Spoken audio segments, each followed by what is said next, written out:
Tu as dit une phrase très intéressante, tu as dit « Le MMA m'a sauvé la vie Et quand j'avais 18 ans, je ne savais pas ce que je voulais être. Et MMA est venu. ». T'es pas n'importe qui, tu es double champion à l'Octagone. Pourquoi toi? Pour moi, j'ai toujours dit, si mon corps me permet, je vais me battre. Les gens ont peur de toi? Je pense, je pense. Impossible que quelqu'un ne soit maintenant. C'est ça ta nourriture, c'est la victoire? La victoire, Tout le temps. tout le temps. Bonjour à tous, bienvenue sur Ladbrokes Live, une nouvelle interview avec un nouveau sportif et j'ai la chance de me retrouver avec monsieur Losene Keita. Comment ça va? Ouais, ça va bien. On m'a dit donc Losene Keita né en 1997 à Conakry en Guinée et maintenant ici en Belgique. Comment ça s'est passé comment? Je suis né en Guinée et j'étais avec ma grand-mère. Ma mère, elle était trop jeune, elle avait 16 ans quand je suis né. Alors elle est venue en Belgique et ma grand-mère a dit, ben, toi va d'abord, fais tes trucs et toi. Et moi, je veux prendre soin de lui. Et c'est comme ça, moi, je suis resté. Et quand j'avais 12 ans, je suis venu en Belgique. Ok. Et belge et tu parles anglais, néerlandais et français. Donc, Ouais, français, je me débrouille. Bah ouais, bah, ça en fait c'est déjà pas mal, mais tu as déjà les deux langues et ça c'est quand même pas mal. On l'a pas dit, combattant de MMA, j'ai lu des choses sur toi ou des phrases que tu as dit. Dès que je me trompe, tu me coupes. Pas trop fort, sinon je suis mort. Déjà, on dit Losene ou Losene? Losene. Tu préfères? Je préfère Keita, c'est facile. Donc c'est ça, Keita. Tu as dit une enfance et une adolescence faite de haut et de bas. Ouais. Qu'est-ce que tu en tires maintenant, que ce soit dans la cage ou dans ta vie de ça? Mais je veux dire, qu'est-ce qui t'inspire ou qu'est-ce que tu deviens ou tu fais maintenant avec ce qui s'est passé avant? Il y a beaucoup de trucs qui me donnent la force pour dire la vérité. Parfois, je me pense, ben, je ne vais pas redevenir comme j'étais avant. Ça aussi, ça me donne la force. Et maintenant, ma mère, elle est contente. Mes sœurs sont contentes et… Tu es heureux comme ça? Ouais, je suis heureux comme ça. Tu as dit une phrase très intéressante, tu as dit « Le MMA m'a sauvé la vie ». Ouais, c'est ça. Parce que, pour dire la vérité, quand j'avais 18 ans, je ne savais pas ce que je voulais être, tu vois. Football, ça, c'était pas ouf. Et à l'école, c'était pas ouf pour moi. Et je savais pas, je me rappelle, j'étais dans la cuisine avec mes sœurs et j'avais 18 ans déjà et ils disaient, tu veux devenir quoi? Je sais pas, moi. Je savais pas. Et MMA est venu et voilà. T'as regardé ou t'es tombé sur des vidéos Non, c'est commencé par une bagarre de rue et je me battais avec quelqu'un. Il y avait un ami à moi qui faisait déjà MMA, mais pas professionnel. Il était professionnel, mais il n'était pas ouf, quoi. Et il me disait, ben, t'as le talent, viens viens essayer, tu vois. Je dis, non, MMA, c'est pas pour moi. Parce que moi, déjà, dans ma famille, il n'y a personne qui faisait du MMA. C'était du foot, basket, mais MMA, personne ne savait pas. Et je dis, non, j'aime pas. Et il m'a forcé un peu, et puis je suis parti et je suis plus ressorti. Ouais, parce qu'il y en a des fois, c'est leur frère ou leurs parents. Toi, moi, c'était personne, ouais. c'est tombé comme ça. Bah, comme quoi. Au début, on disait au début du MMA que tu n'étais pas assez assidu, surtout au niveau de la nutrition, tu faisais tout ce que tu veux. C'est quoi qui t'a donné le déclic d'être plus professionnel? Parce que de ce que je disais, c'était un peu parfois. Jusqu'à maintenant, c'est pas ça pour ça, mais je me débrouille. Moi, le truc c'est avec moi, je suis trop relax, tu vois. J'aime bien des trucs que ça vient de toi-même. J'aime pas forcer des trucs, tu vois. Alors, je mange comme je veux, je vais dans le combat, je dis, ben, on est là, je me bats, quoi. Tu vois, alors je veux pas me stresser trop, je veux pas, oh putain, ça, non, je veux pas ça, je suis cool, go with the flow. Ouais, si pour toi, dans les MMA, on pesait le jour du combat, tu serais le roi du monde. Avant, j'étais 77.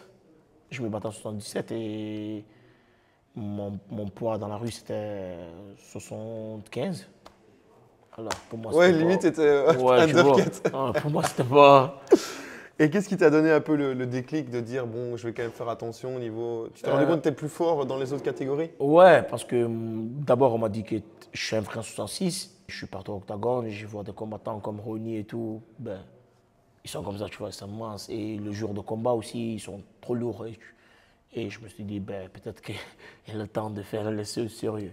Les choses bien. Ouais. Et du coup, tu t'es entouré peut-être de nutritionnistes ou des choses comme ça pour t'aider? Ouais, je suis entouré par la nutrition, c'est bon maintenant. Mais le truc, c'est qu'aussi, je me suis dit, j'aime gagner, tu vois. Et si c'est ça, pour gagner, ben vas-y, let's go. C'est ça ta nourriture, c'est la victoire? La victoire. Tout le temps.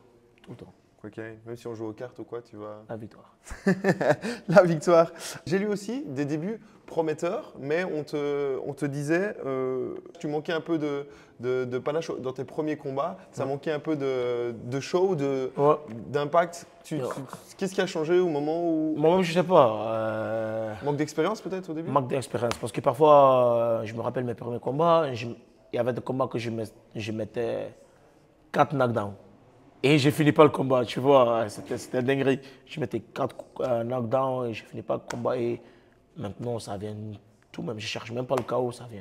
Ouais, parce que maintenant, c'est vraiment tout le contraire. Maintenant, Ouais. quand on voit que le Snake Eater va combattre, on sait qu'il va y avoir un chaos.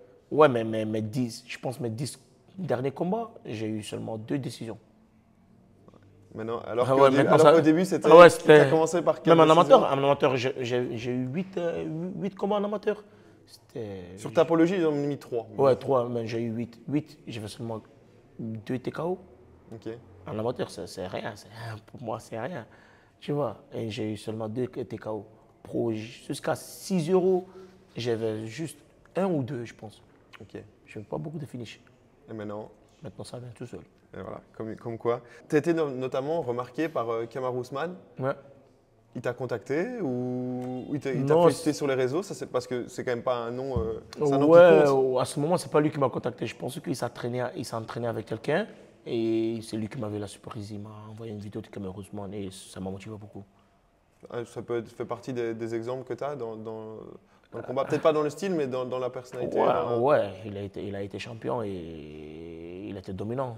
Alors pour moi, ouais, je vais être aussi comme ça. Mais pas, je vais pas avoir du high kick, mais je vais avoir sa domination et tout. Pas le high kick de Léon Pas le Edwards, high kick, tu non, ne non, tu pas le le prends high pas celui-là. Une question intéressante qui va en deux, quand on parle de style de combat, ton surnom Black Panther, il vient Ouais. d'où? Ça vient pas de combat, hein, ça vient pas des MMA en fait, ça vient du football. Quand j'étais un joueur de foot, et comme si je courais trop rapide et mon coach m'appelait Panthère de Guinée parce que j'étais rapide et tout. Et c'est pour ça. Et quand j'ai changé de sport, je suis venu en MMA, ben, je me suis dit, ben, vas-y, Black Panther. Il l'a gardé, Et comme quoi? 2 ans après, il y a un film. Et maintenant, les gens pensent que c'est à cause du film. Non, ça n'a rien à voir. Et du coup, ton coach de foot, il dit à tout le monde, c'est moi qui lui ai donné ce surnom ou pas? Je sais même pas s'il Tu connaît. l'as Je sais jamais même vu? pas. Non, jamais. Si tu es champion un jour UFC, tu lui diras, voilà, Black Panther, ça vient de toi. Dans ton style, tu as un style de combattant un peu, je disais que ton combattant préféré, c'était José Aldo. Ouais. Un peu du même style, étouffer Comment tu sais l'adversaire. J'ai bossé un peu. Ok. Étouffer l'adversaire, lui pas le laisser respirer, c'est ça ton style de combat? Je pense que José Aldo, il est plus technique que moi, mais moi, je suis là. Moi, je vais éteindre. José Aldo, il est là, il cherche, tu vois. Moi, je cherche pas, moi, je vais éteindre. Et ouais, c'est ça mon style de combat, en fait. On n'a pas le même style de combat, mais j'aime bien son head movement, son low kick et tout. Mais c'est pas le même style. Ok. J'ai lu une phrase aussi, que toi tu as dit, tout le monde me dit que j'ai pas de sol, mais personne n'arrive à me soumettre ou à m'étrangler. C'est ça, Pourquoi? Parce que tu as le défense sur takedown, parce que. je pense. Personne n'arrive. On a pris mon dos, je suis tombé dans le guillotine, je suis tombé dans trop. Et personne n'arrive, tu vois. Et, comment tu peux dire ça que j'ai pas de sol? Peut-être parce qu'ils t'associent à un striker et du coup ils disent que tu sais Moi, si tu me demandes, je ne suis pas un striker. Moi, je ne me trouve pas un striker. Je ne sais pas c'est quel combattant qui a dit ça encore. Je ne suis pas un striker, je ne suis pas un lutteur, je n'ai pas de grappling, mais si c'est mélanger tout, je suis le best. Et pour moi, c'est ça. Je ne suis pas un striker, je ne suis pas un wrestler, je ne suis pas un je sais pas quoi. Mais si c'est pour mélanger tout, je suis le best, ouais. Ça tombe bien, ils ont fait du MMA, qui a quand même le mélange de Tu tout vois, de base. alors Du on coup, ne m'appelle pas finalement, striker ou wrestler ou grappler, non. j'ai même entendu quand je suis arrivé ici, les gens de ton équipe qui disaient même au sol il est sous-estimé le Séné. Ouais, ça c'est vrai, même on me sous-estime, mais Tant mieux. c'est mieux pour moi. Comme ça, personne ne sait que j'ai une seule. Quand je vais en UFC, bon, Ils vont ils se vont dire. dire putain, il y a quoi? En fait, il est bon. En fait, il fait quoi lui? Début à l'Octogone en 2021. Comment on se retrouve dans une organisation tchèque? Je Je suppose sais même que pas. le téléphone il a sonné quand même. Non, d'abord j'étais dans une organisation Pays-Bas et quand Octagon m'a contacté, la première fois j'ai dit non. C'était à 70 kilos. J'ai dit non parce que d'abord Je m'inspirais d'un combattant qui s'appelle Peter Buys, qui est aux Pays-Bas. Lui me disait non, il ne va pas là-bas parce qu'il y a de doping et tout, tu vas te battre contre les gens dopés et tout. Et moi aussi, je me disais non, me battre contre les gens dopés, tu vois, c'est pas. Ça peut gâter ta carrière, tu vois. Je dis non. Et mon manager m'a dit vas-y, tu dois partir, tu dois partir. Et comme nous, on voulait descendre parce que j'étais à mon 70 et mon poids normal c'était 75, tu vois. Et mon manager m'a forcé de partir. Et deuxième fois qu'on m'a contacté, j'ai dit vas-y, ok, let's go, pourquoi pas. Parce que c'était au Corona aussi, c'était après le Corona, alors il n'y avait pas beaucoup de combats ici. C'est pour ça que je suis parti. J'ai dit ok, pourquoi pas. Et je suis parti, j'ai dit putain, pourquoi j'ai attendu trop longtemps pour venir ici. C'est normal, c'est pas normal. Et c'est comme ça, quelque chose. Je suppose que tu as aussi des contacts KSW, PFL et tout ça. Tout le monde. Comme je veux, tout le monde. Tout le monde. Tout le Parce monde. qu'on y reviendra. On y reviendra parce que j'ai vu des articles, le Keita, l'homme qui a dit non à l'UFC. Ouais. Et on y reviendra plus tard. Dans ton bilan, tu as malheureusement une défaite contre Matt Sinixde. Ouais. Sinixde, qui n'est pas vraiment une défaite au final. Ouais. Explique à nous qu'est-ce qui s'est passé. Je me sentais bien, c'est lui qui m'a défié, tu vois. Et comme j'avais. Et moi, à ce moment, on voulait descendre à 66, parce que je suis un vrai 66. Et j'avais nettoyé tout le monde en 70, tu vois. Et moi, avant, Sanexé, il parlait trop. Et on a dit, OK, let's go, on va descendre. Et c'était pour le double champ. Ok. Et je me sentais bien, j'avais une bonne préparation. Et ben, premier coup dans le combat, je me casse le pied. Et là, Premier direct, loquet. tu l'as senti, c'est pou. Non, je n'ai pas senti direct. Quand j'ai mis le kick, parfois au sparring, tu vois, tu sens quelque chose, mais tu bouges un peu et ça part. J'ai mis le kick, j'ai essayé de bouger, je suis parti derrière. Et puis à ce moment, en fait, je ne me suis pas arrêté. À ce moment, il m'a donné front kick. Et moi, j'ai pris le prix, je le mettais down. Et j'étais dans le garde, je voulais mettre coup de coude. Et c'est là que j'ai senti, j'étais plus haut. OK, c'est cassé. Et je suis sorti de sa garde, je vis mon pied, il était comme ça, je dis, ben, C'est fini. c'est fini. Un peu comme Connor contre Poirier, c'est un peu le même style. Ouais, mais c'est pas le même style parce que moi, je dominais le combat. C'est ça la différence. Ouais, c'est ça le différence. Et c'était le premier minute du combat, tu vois. Ouais, sans ça, tu l'éteins, t'as pas de défaite. Non. Ça te fait chier dans ton bilan qu'ils sont marqués 14-1? Parfois, ouais, parfois, je dis non aussi. Non, tu vois, c'est ça, ça me fait chier parfois quand je regarde son. Hier j'étais sur son profil, j'ai regardé comment il faisait du sparring, tu vois. Il faisait du sparring et j'ai vu comment il faisait du sparring et tout. Je me suis dit, putain, j'ai perdu contre lui. Tu vois, c'est ça qui me dégoûte. Ouais, mais sinon, le 1, ça ne me dégoûte pas. Mais si je vois contre qui, c'est ça qui me dégoûte. C'est parce que tu sais que tu es plus fort que lui? Trop. Il n'y a pas de truc. Il n'y a pas de nouveau. Tu es double champion à l'octagone. Ouais. Ça représente quoi, une double ceinture? Trop. Eh ben, je suis... Elle est là d'ailleurs. Enfin, la photo est là. Ouais. Pour moi, c'est waouh parce que pour moi, Octagon, c'est une des meilleures organisations en Europe, tu vois. Et être double champion là-bas, c'est fantastique. Question qui m'a été beaucoup posée. Finalement, ta meilleure catégorie de poids ou celle que tu te sens le plus à l'aise? 66.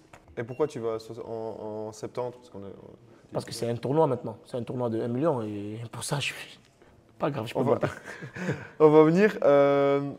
Donc, prochain combat contre Mateusz Legerski qui a 12-1.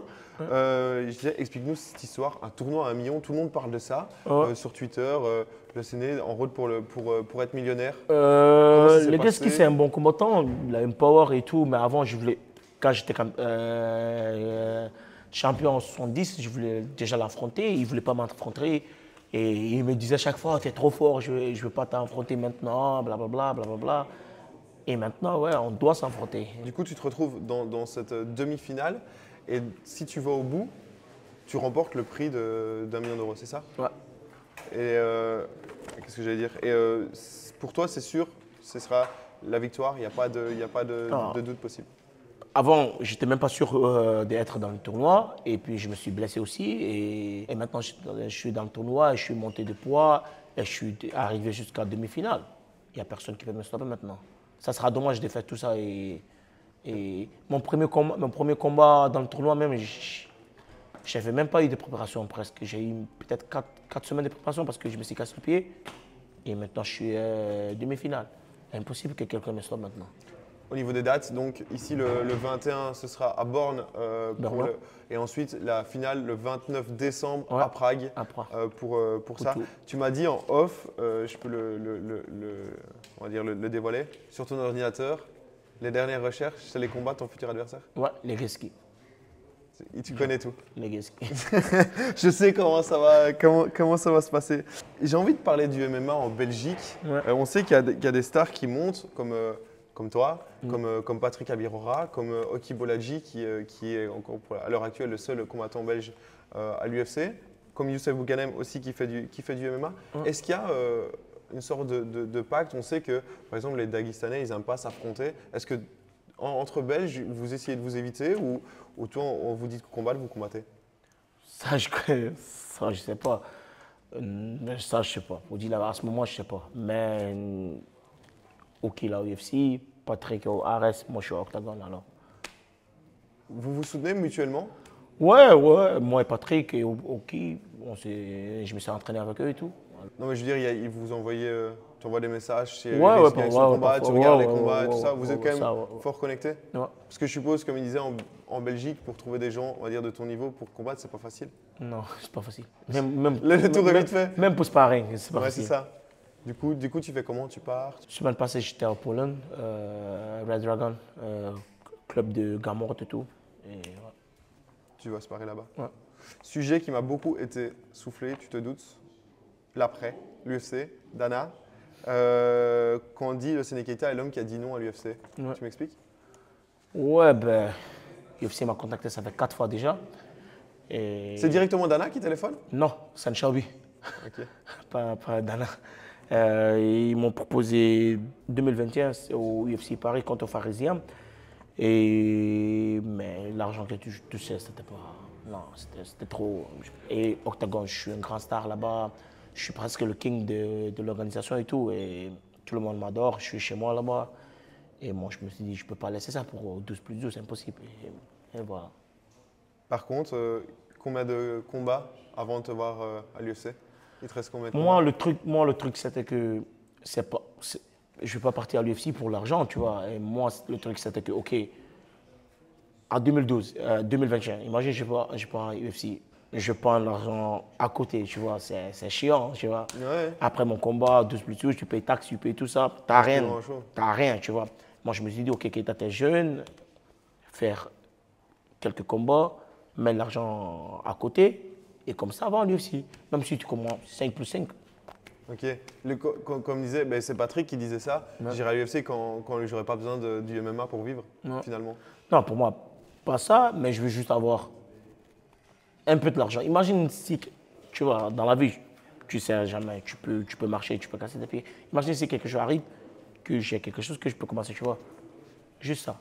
Ah ouais. Tu as aussi un parcours, on va dire que si tu arrives à l'UFC, tu n'es pas n'importe qui, donc Ouais. tu peux directement demander un top 10, un top 15 direct.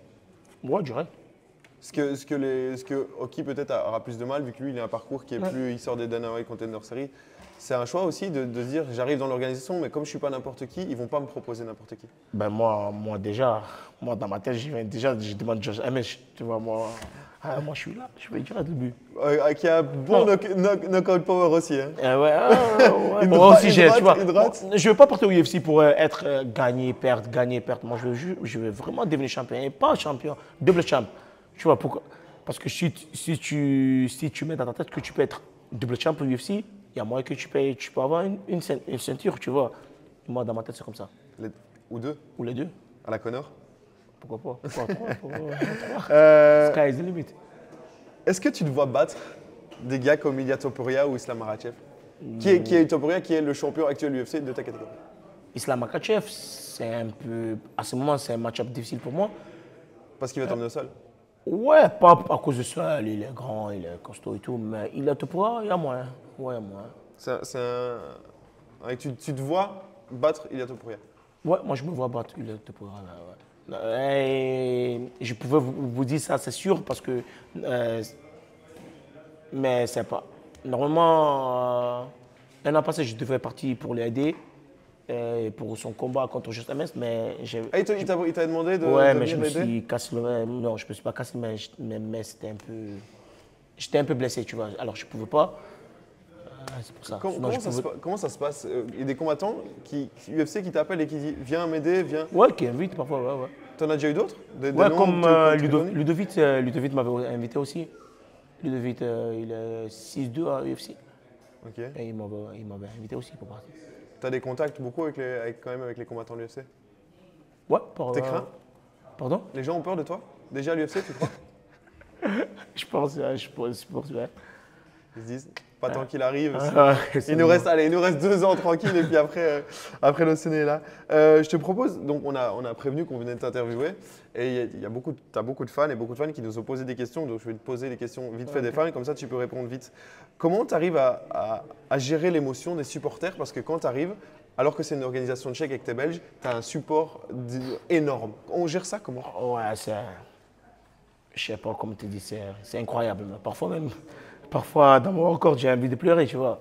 Parce que je me souviens là où je viens et je suis dans un pays inconnu et il y a un inconnu qui supporte comme ça, c'est énorme.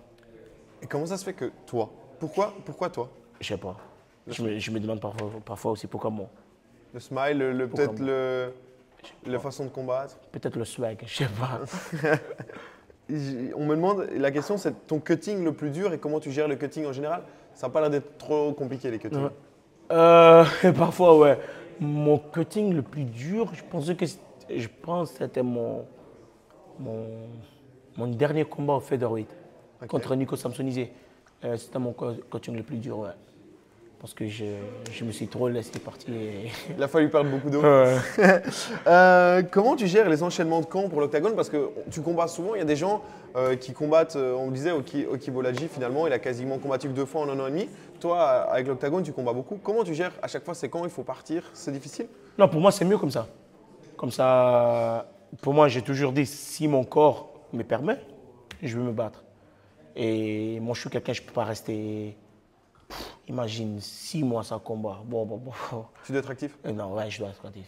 C'est mon côté de ADHD, je dois être actif. Un peu tout le temps. Quelles sont tes inspirations dans les MMA? C'est une question de... Mon inspiration, un peu tout le monde. Hein. Je m'inspire de tout le monde. Ouais, un peu tout le monde, je crois. Parce que j'avais vu tes combattants préférés, je les ai cités. Il y avait José Aldo, tu as dit Connor, Khabib finalement, qui sont un peu à l'opposé, on va dire. Et dernière question qui m'a été posée pour toi, est-ce que c'est vrai que tu es sorti avec Miss Belgique finalement? Ouais. Ouais. C'était la question du fan. Elle est même enceinte maintenant. Bah oui, c'est pour ça que... C'est pourquoi?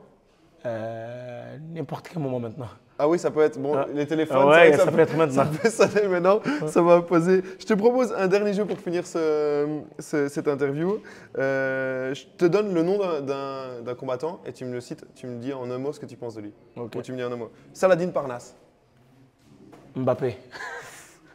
Patrick Abirora. Jeune. Ilia Topuria. Champion en featherweight. Youssef Bouganem. Legend. José Aldo. The GOAT. C'est cool. Mateusz Ledierski. Dead Man Walking. Max Holloway. Bless. Benoît Saint-Denis. Guerrier. Oki Bolaji. UFC. Seul belge en UFC. Dustin Poirier. Diamond. Et pour finir, Conor McGregor. Money Man. Bien sûr, Money Man. Ben voilà, c'est la fin de cette interview. Lociné, merci beaucoup à toi. Merci à vous. On finit toujours comme ça. Qu'est-ce qu'on peut te souhaiter pour la suite? Et où est-ce qu'on peut te suivre ta carrière, tes combats? Prochain combat à Bordeaux, ça va être une guerre, je pense. Ça va être une guerre et ça va être chaud. Et le final, c'est un Pra. Et c'est Auto Arena, 20 000 personnes, alors c'est pas trop loin. Voilà, let's go. Tu demandes aux Belges de venir jusqu'à Prague. Et voilà. Qu'on fasse une équipe. On mettra aussi tous tes réseaux sociaux pour ceux qui veulent te suivre. Tu es quand même assez actif, donc on peut te voir quand même beaucoup sur les réseaux. Et voilà, merci. Merci à vous.